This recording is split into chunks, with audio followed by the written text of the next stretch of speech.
Professor Emerentia Du Plessis.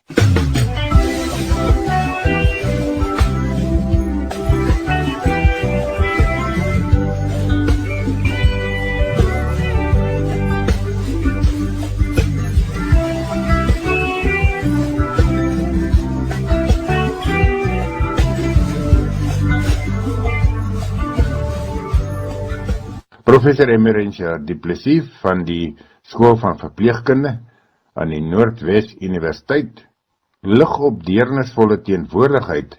Goeiemiddag, dominee Willem.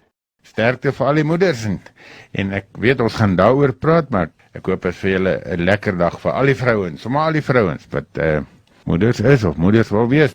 Emerentia, voor ons nou begin praat oor moeders, daar het 'n boek van jou verskyn. Vertel ons 'n bietjie, wat staan in die boek en hoekom het jy die boek geskryf? Baie dankie. Ek waardeer die geleentheid om daarvan te praat. Die boek gaan oor deernisvolle teenwoordigheid, wat baie interessante onderwerp is. En ek is een van die skrywers, so ek is die redakteur van die boek. En daar is omtrent 14 ander skrywers wat saam met my geskryf het. Dis meer 'n akademiese boek, so hulle vertel hoe kan 'n mens meer deernisvol teenwoordig wees en hoe kan 'n mens navorsing doen oor hierdie onderwerp. Ja, wil jy nou gesê die gewone mens sal dit moeilik vind om die boek te lees? Ek dink verpleegkundiges sal die boek baie waardevol vind en elke gewone mens is welkom om die boek te lees, maar dit gaan meer 'n akademiese onderwerp wees. Ja. Is dit die kern van omgee en verpleging en daai tipe geneeskunde? Ek dink so. Ek dink dis dat 'n mens met aandag en met 'n intensie van ek gee om vir jou en ek sien jou raak vir iemand anders ter sorg gee en hoe 'n groot genesende effek dit kan hê op die persoon. Want dit laat die persoon waardevol voel, dit laat die persoon voel daar's nog hoop en daar's iets om voor te lewe. So ja, beslis. Goed, in breë trekke, gee vir ons so 'n paar hoofpunte van die boek. Wat skryf julle daaroor en wat kan ons leer daaruit? Goed, dankie. Die naam van die boek is Reflecting on Presence in Nursing, A Guide for Research and Practice. So as iemand na die boek wil gaan soek, die eerste hoofstukke praat ons meer oor wat is presence, en dan het ek en 'n kollega uit Nederland, haar naam is Ellie Beerskens, 'n hoofstuk geskryf oor 'n tyd wat ek spandeer het by 'n versorgingseenheid vir mense met gestremthede en hoe ek daar gesoek het vir verpleegkundiges wat present of deernisvol teenwoordig was met hulle en wat 'n verskil dit gemaak het. So ons het daaroor geskryf en dan is daar van my kollegas wat geskryf het oor navorsing wat hulle doen oor deernisvolle teenwoordigheid, ouer persone met studente in klinieke. Ja, so dit is 'n hele paar hoofstukke daaroor en dan sluit ons af met 'n gedagte oor as ons dit sien as teenwoordigheid, wat is dan die pad vorentoe vir ons? So ons hoop dit is vir mense wat wil meer leer daaroor, 'n waardevolle bron en mense wat wil navorsing doen daaroor. Want dit is nogal 'n abstrakte konsep. Mens kan dit nie noodwendig raak sien nie, maar jy kan dit net beleef. So ons 'n interessante onderwerp. Die verskil tussen net daar wees, jou werk doen of betrokke te wees, is dit daai verskil?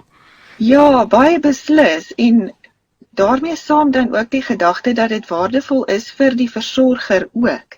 Nie net vir die persoon wat die sorg ontvang nie, maar as ek met deernisvolle teenwoordigheid werk met 'n ander persoon, dan sien ek die blydskap en ek sien die groei wat plaasvind en dit beteken vir my ook iets. So, dit is net so goed om te gee of beter om te gee as om te neem byna, want as jy dan gee dan ontvang jy ook. Verseker, ja. Dan kry ons eintlik almal gesond, nee, dan kry ons die omgeer en die een wat voor omgegee word, beide gesonder mense, gelukkiger mense. Ja, dit maak 'n hele siklus van gesonder wees en 'n ryk ervaring van die oomblik. Ja, dis ook natuurlik die essensie van jou proefskrif gewees, nê? Nee? Eintlik na my proefskrif. My proefskrif was maar baie droog gewees. Baie gedagte. Maar daarna het ek hierdie deernisvolle teenwoordigheid tema ontdek en baie navorsing begin doen daaroor, ja. Ja, ek besef dat baie keer breek 'n proefskrif eintlik maar net die grond na iets anders toe. Maar vandag praat ons spesifiek oor moeders. Die tema is 4 Moedersdag met kwaliteit tyd. Nou ons kan sommer hoor hierdie deernisvolheid kom weer terug in jou tema. Ja, beslis. Ek het eintlik 'n bietjie met Roelie gesels oor 'n moontlike tema en hy het hierdie tema begin voorstel en dit het eintlik vir my so wonderlike betekenis gehad in die sin van, o ja, deernisvolle teenwoordigheid met jou ouers is so kosbaar. Ongelooflike ervaring. Vertel ons gou 'n bietjie daarvan. Ja, en dit sluit eintlik so aan dat God ook in ons behoeftes voorsien. Hy is so 'n goeie ouer vir ons. Hy weet presies wat ons nodig het. Ja, dit was 'n moeilike en 'n wonderlike belewenis gewees. Ek en ons bediende het naby 'n taxi staanplek gestop. 'n Man het toe nou die voorste passasiersdeur oopgepluk en my handsak gegryp. En ek en sy het so groot geskrik. Ons het toe nou maar weggery en ek het daar gaan aflaai by haar dogter wat daar naby werk. En tussendeur alles moes ek my dogter gaan oplaai het by haar werkplek. En ek het gedink my handsak is skoonveld weg en ek het begin dink aan ek sal al my ID-kaart en my bestuurslisensie moet vervang en al daai lang rye in die waggery wat dit veroorsaak en ook maar bewerig gewees. En toe ek so 'n halfuur later by my dogter aankom, toe sê sy, die handsak is gevind, dis ongedeerd, niks is gesteel uit die handsak nie, my foon is nog daarin, alles is reg. So dit is 'n groot wonderwerk gewees en ek wonder of Dominee Willem die kant van die storie vertel waar Dominee Willem nou by betrokke was. Ja, ek het net eenvoudig jou gebel om te reël vir die program vandag en toe antwoord daar 'n stem en sy sê, sy werk by die spreekkamer van Dr. Johan en dis oorkant hierdie plek en hulle het hierdie handsak gekry en die foon is daarin, maar hulle weet nie wie om te kontak nie, want daar's nie duidelik wie die man of kinders of wat ook al is nie. Ja, en so het ek toe begin bel, ek het eintlik toe vir Roelie gebel, want hy is toe die naaste wat ek weet wat dalk en jou kantoornommer het nie geantwoord nie, en so het dit natuurlik by jou dogter uitgekom. Ek wil sê, iemand sou gebel het, en dit was toe ek gewees, wat op daai oomblik bel en ek hoor 'n ander stem, en dit was, ja, uiters verrassend, nee, die Here is eintlik wonderlik voorsienend. Wat toe gebeur het, blykbaar iemand anders het die mense gejaag en die handsak teruggegryp en gaan aflewer by die dokter spreekkamer, as ek dit reg het, nee, so. Ja, dis regtig. En die dokterspreekkamer is naby die area waar my handsak gegryp was. So dit is sommer net om die hoek van dit. So ja, dit is regtig 'n wonderwerk. Ek het regtig nie verwag dat dit alles so wonderlik sal uitwerk en dat ek alles weer gaan terugkry nie. So ek prys die Here daarvoor en ek sê net ook dis 'n getuienis van sy voorsiening. Ja. En behoeftes, ja. Goed, Moedersdag, jy wil 'n bietjie terugdink oor Moedersdag. Vertel vir ons, wat is jou herinnering en hoe leef dit in jou gedagte? As ek terugdink aan Moedersdag en eintlik aan my moeders in my lewe, my ma, my skoonma, my oumas toe ek 'n kind was, dan onthou ek hoe hulle altyd Sondagmiddag by ons kom kuier het, my oumas. En hulle het altyd op die stoep gesit, dit is so 'n sonstoep gewees, en ons kinders het buite op die gras gespeel, en ek onthou net hoe het hulle dit geniet om ons kinders dop te hou, en hulle het so lekker gesels, en dit was so 'n rustige, veilige atmosfeer gewees. As ek dink aan my oumas, onthou ek dit. En my eie ma, sy was 'n huisvrou gewees, later het sy weer teruggegaan onderwys toe, maar toe ons klein was, en dan sy, die reuk van die strykyster was altyd so lekker gewees, dat ons so rondom haar gespeel het, en sy het altyd vir ons een keer 'n week biblioteek toegevat, en as ons terugkom by die huis, het ons op so 'n lang bank langs haar gaan sit, en sy het vir ons stories gelees, so dis sulke kosbare herinneringe, en ek sê sommer baie, baie dankie aan al die ma's en oumas, vir al julle kosbare deernisvolle teenwoordigheid in julle kinders se lewe. Dit maak so 'n groot verskil. Ek dink kinders voel so veilig En dit is 'n eenvoudige iets wat 'n mens doen en jy dink eintlik amper nie eers daaraan nie, maar dis net om tyd te spandeer. Is 'n kosbare geskenk aan 'n mens se kinders. En ook my skoonma later jare het sy ook altyd so kosbaar haar kleinkinders versorg en vir hulle 'n groot geskenk gegee met haar teenwoordigheid en haar omgee en haar altyd 'n plan maak. So ek het baie waardering daarvoor. Vertel ons 'n bietjie van die man, vrou, ek weet nie of dit 'n man of 'n vrou is, Timmerman verhaal. Ja, dis in aansluiting met wat 'n ma vir 'n mens kan beteken en die teenwoordigheid wat ons dan weer vir ons ma kan hê op 'n later stadium in hulle lewe. Nou hierdie man, Gies Timmerman, is een van die mede-auteurs van ons boek. En hy is ook 'n navorser. Hy bly in Nederland in Utrecht en hy is 'n navorser by die Presence Foundation, by die Stichting Presensie. Hulle doen navorsing oor deernisvolle teenwoordigheid en hierdie spesifieke navorsingsprojek was oor hoe is dit om met demensie te leef? Wat is die mense se ervaring wat demensie het? En in daardie tyd het sy eie ma ook demensie gehad. En hy was soveel meer bewus daarvan oor hoe kosbaar tyd saam met haar is. En hy vertel dat hy geleer het om tyd te spandeer, om by haar te wees. En dit was 'n ander soort tyd wat hy by haar spandeer het. Dit was nie die gewone, ek gaan kuier net gou vir my ma of ons doen iets saam nie. Hy moes elke keer wat hy by haar gaan kuier het, haar weer van vooraf leer ken het, of haar kans gegee het om hom van vooraf te leer ken. So aan die begin as hy by haar gaan kuier het, het sy vir hom welkom gesê en sy koffie aangebied, maar sy was nie heeltemal seker wie is hierdie man wat by haar kom kuier nie. So hy het net rustig gebly, en omdat hy nou navorsing gedoen het oor deernisvolle teenwoordigheid, het hy dit probeer inoefen saam met haar. So hy het 'n ruk rustig saam met haar gesit en kuier, en totdat hy gesien het, sy het rustig geraak en sy het settled down, noem hy dit. En toe is asof sy dan 'n oomblik kry van helderheid van, dit is my seun hier wat by my kuier. En dan het hulle in verhouding met mekaar gekom as ma en seun. En dit was vir hom baie kosbaar geweest en hy het gesê dit was harde werk, want gewoonlik wil ons iets doen vir ons ma. Ons wil vir haar die koffie maak of vir haar iets doen.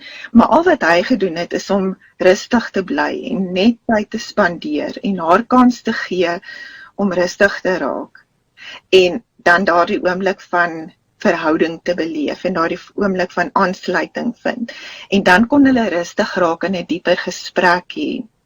So, sy voorbeeld is vir my so kosbaar, selfs wanneer ons ouers nie demensie het nie, maar dat ons net wanneer ons met ons ouer kuier, dat ons nie altyd dinge vir hulle hoef te doen. Dit is belangrik om in hulle behoeftes te voorsien, maar die tyd saam spandeer is ook so kosbaar.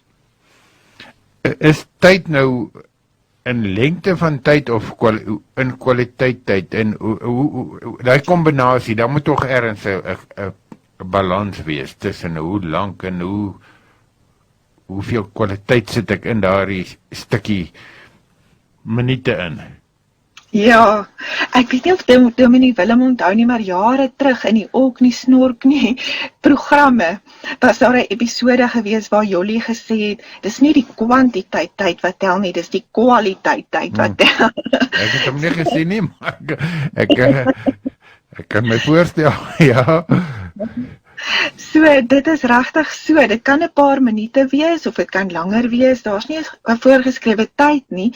In Gies se storie klink dit vir my asof die kern daarvan is dat 'n mens genoeg tyd spandeer totdat die ander persoon rustig raak, of totdat mens agterkom wat is die ander persoon se behoeftes. Is dit nie partykeer vir ons baie moeilik om met so iemand te kommunikeer nie, want ons weet nie waaroor om te praat nie, en dan sit ons verleë in die oomblik wat daar stilte is, dan wil ons eintlik net weg uit die situasie. Ja, dit is beslis baie harde werk en mens moet dan oefen om deur die stiltes te sit en ek dink dit is een van die uitdagings van deernisvolle teenwoordigheid is om in die ander persoon se wêreld te probeer inbeweeg en te probeer raak sien en agterkom wat is vir hulle belangrik en wat is hulle behoeftes in daardie oomblik. So beslis kan dit 'n oomblik van stilte vra. Iemand het vertel, ek kan nie onthou wie dit was nie. Was dit dalk Dominee Willem? Ek dink so, van om 'n vriend te besoek wat 'n verlies gehad het en om regtig net te gaan elke keer net in stilte te gaan sit en kuier tot na 'n ruk wat die persoon self begin oopmaak het en begin gesels het. So ja, beslis, daar's soms verleë stiltes of ongemaklike stiltes, maar dit is ook 'n geskenk om dan vir daardie persoon kans te gee om rustig te raak en oop te maak wanneer hulle gereed voel. Jy weet, Emerencio, ek wil nie heeltyd van my praat nie, maar ek het 2 oumas gehad en daar was natuurlik 2 oumas, maar ek het 2 oumas geken. Die een, ek was op universiteit en sy was daar naby in die hospitaal en ek het gereeld gaan kuier, ek met die fiets gery, gaan kuier, dit was het nog fietsen, wat 'n student mee gery, nie karre gehad, soos die meeste vandag nie. Ja. En toe op 'n dag is hy oorlede, dood. En ek het besef, maar ek het nooit met haar diep goed gesels nie. Ons het oor, ek weet, koetjies en kalfies gesels. Maar ek het nooit oor ernstige sake, oor of het nou familie of geloof of godsdiens of waardes van die lewe of wat ook, maar niks van betekenis het ek met haar bespreek nie, eintlik, ek was baie daar, ek was gereeld daar, en toe die volgende ouma, en sy het baie langer geleef, het ek my voorgeneem om met haar te praat, oor die lewe, oor waardes, oor wanneer het sy tot bekering gekom, het sy tot bekering gekom, jy weet, mens neem so aan, 'n goeie ouma wat nou en dan Bybel lees, saak is reg met die Here, maar as jy dit nie gevra het nie, dan weet jy dit nie. Dit het vir my so onbevredigend gewees. Hoe kry mens dit reg om vredevol afskeid te neem en teenwoordig te wees? Sjoe, dit is 'n goeie vraag. Ek dink om miskien uit die lesse te leer van daardie verlies en om mens dan self voor te neem om anders te doen in die toekoms of met 'n ander persoon. Maar dit is nogal 'n baie diep vraag en 'n goeie vraag en ek kan my net indink dat dit vir 'n lang tyd seer kan wees en seer kan voel oor die tyd wat verlore gegaan het en dat 'n mens nie dieper gesprekke gehad het nie. Ja, jy het net daar gesit, jy weet, maar niks ek sê nie niks van waarde nie, maar baie min van opreg, jy weet, dieper waarde. Ekskuus, ek val jou in die rede.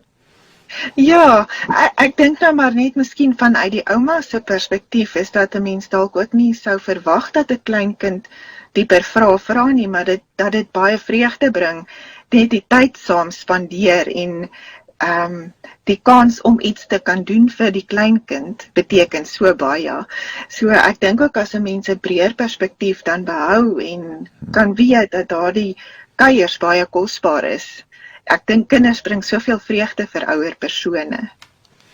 Ja, ek het dit beleef met ander mense, dat mense dan uit daardie ervaring, as jy nie dieper gesprekke voer nie, dan gaan al die ervaring net verlore, jy weet, al die belewennisse van die Here en oor hom. Ek wil dan vra, hoe kan ons maak dat ons genesing bring vir almal rondom ons? Maas, paas, vandag beklemtoon ons maas. Ja, en dit sluit aan by die maand se tema, oorwinning, dat ons binne hierdie deernisvolle teenwoordigheid oorwinning kan behaal, om verlore tyd in te haal en om verhoudings te herstel. Dat hierdie tipe deernisvolle teenwoordigheid en kwaliteit tyd saam met ouer persone, saam met jou ma, saam met enige iemand anders, saam met wie jy kuier, regtig vir ons 'n geleentheid skep om verlore tyd in te haal. Wanneer 'n mens jonger is en jy moet self besig wees met jou beroep of jou kinders, dan het jy nie altyd tyd om tyd te spandeer saam met jou ouers nie. En hierdie gee vir ons 'n geleentheid om daardie tyd in te haal en om verhoudings te herstel, om daardie dieper vrae te vra en om by dieper temas uit te kom. So dis 'n wonderlike geskenk wat ons vir onsself kan gee en dan ook vir ons ouer.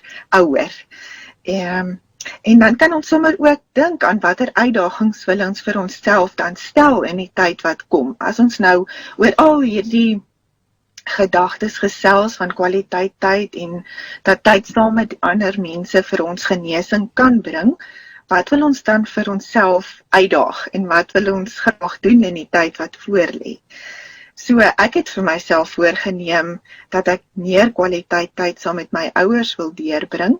Hulle bly redelik ver van waar ons bly, so 'n mens kan dan baie goed gebruik maak van tegnologie. Deesdae doen ons baie meer van ons aanlyn vergaderings met Zoom en Skype, so ons kan dit gebruik om meer tyd saam met ons ouers te spandeer. En dan wanneer ons by hulle kuier, dat ons met ons hele menswees by hulle is. En dit is soms moeilik, want ons gedagtes is op 10 verskillende plekke, en ons dink aan môre en die beplanning vir die week, maar as ons regtig onsself net toelaat om 'n stadiger tempo te volg, om rustig te raak soos wat Gies gedoen het saam met sy ma, en om net die oomblik te geniet en met ons hele menswees daar te wees, dan geniet ons self die oomblik ook baie meer. En ons kan aan hulle kommunikeer deur ons hele wese, dat ons daar wil wees, en dat ons by hulle tyd wil spandeer, en dat ons hulle raak sien. So as jy vandag vir ons wil saamvat, dis Moedersdag, ons moet nie uitstel nie, dit is, ek weet dit, ek beleef het eintlik baie ernstig in my eie huisstand, jy weet, met iemand van ouderdom, wat nie meer menslik gesproke baie tyd het nie. Mens uitstel is nie 'n opsie nie. En dan kwaliteit tyd, nee, moet ons hê, en ons moet dit ordentlik doen deur daar te wees op 'n baie deernisvolle manier, dat hulle weet ons is daar vir hulle. Ja, beslis. Dit is so 'n kosbare boodskap. Dit is regtig waar so belangrik, en dan saam met dit om te probeer sien wat is belangrik vir hulle, want ons kan so baie doen vir hulle en probeer deur taakies en praktiese hulp, en dit is ook belangrik, maar dat ons in die eerste plek raak sien wat het hulle nodig, wat is hulle behoefte in hierdie oomblik. Ek wil begin afsluit en vra, as mense dit nie doen nie, en jy is nou al lankal in die beroep, wat gebeur met 'n mens as jy nie die tyd reg gebruik nie, en hier gaan 'n geliefde vriend, iemand naby jou, dood, hy is nie meer daar nie. Wat gebeur met my, met jou, die een wat agterbly? Ja, ek dink dit maak die rouproses soveel dieper, dat 'n mens soveel selfverwyd het en wonder, maar ek dink dit is eintlik altyd deel van die rouproses, dat 'n mens 'n gevoel het van, ek moet nie maar dit gedoen het, of dat gedoen het, of nader gewees het nie. So ja, beslis, ek dink dit is 'n groot verlies, en dat 'n mens jouself toelaat om oor dit te rou, en afskeid ook te neem, en dan te leer daaruit, om jouself voor te neem, om met 'n ander persoon gaan ek dan nie dieselfde doen nie, en eerder naby wees en gebruik maak van die tyd wat ek wel het. So ons moet onsself vergewe en aangaan en leer uit ons foute. Maar vandag het ons van jou geleer, en ons leer vandag by jou dat ons moet tyd uitkoop en kwaliteit terwyl ons dit het, nee. Verseker, ja. En ek vat die les ook vir myself en gaan dit probeer toepas in my lewe meer en meer, want ek dink mense vergeet so maklik dat dit so belangrik is, en dan is hierdie sommer net 'n oase tyd om net weer bewus te word daarvan en dit te onthou vir die week wat voorlê en die tyd wat voorlê. Dit was my baie negatiewe opmerking. Ons het gedink jy is die professor wat in voluit deernisvolle teenwoordigheid toepas. Dis deel van jou lewe en nou gaan jy sê jy gaan dit ook nog weer ernstig opneem. So daar's wel 'n stukkie menslikheid in elkeen van ons, nê? Nee, baie beslis. Dit is werking, maar dit is so verrykend. Ja, miskien juist omdat jy so betrokke is, vergeet 'n mens dalk om dit konstruktief en beter toe te pas. En Marentia, dit was lekker om met jou te praat. As jy wil, so 'n laaste woord vir die moeders of vir wie ook al jy wil. Ja, sommer net 'n baie groot dankie aan elke ma, elke persoon vir wat julle vir julle kinders doen, vir julle naaste mense, en onthou dat elke klein oomblik van raak sien, van glimlag, het 'n groot impak op iemand anders. So moenie ophou om dit te doen nie, en dat ons mekaar kan waardeer en tyd saam spandeer. Baie dankie, Marentia, dit was lekker om met jou te gepraat. Tot volgende keer. Baie dankie en groete vir almal.